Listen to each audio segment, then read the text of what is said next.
This video is a follow-up video to the fuel pump replacement kit and the carburetor replacement kit videos.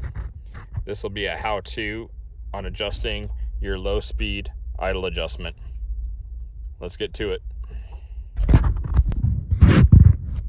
Now, after you've rebuilt your carburetor, you will want this screw turned in all the way until it seats, and back it out between 3/4 and 2 full turns to get you to a point where you can start adjusting it.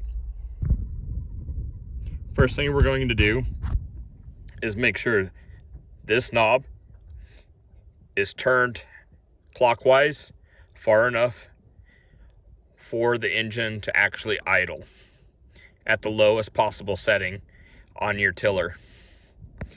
You can see underneath that there's a bit of a gauge.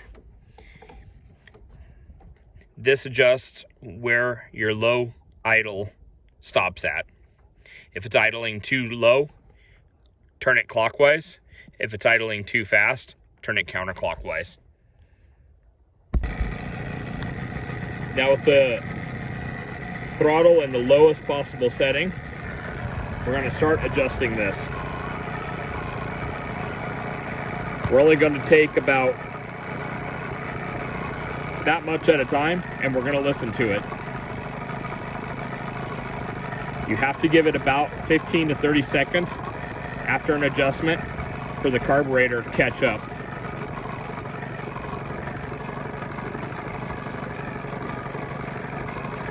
Right now it's running rough.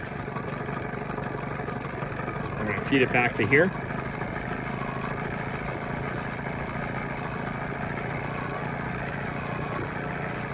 Now it's smoothed out considerably. In between turning this, you can also just give it a little bit of gas to equalize everything that's going on in the carburetor. And we're going to go back here.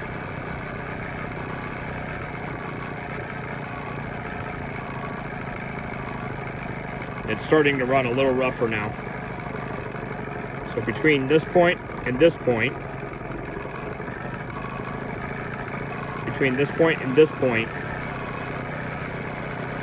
I'm going to find a middle ground, and that's where I'm going to want to set that at.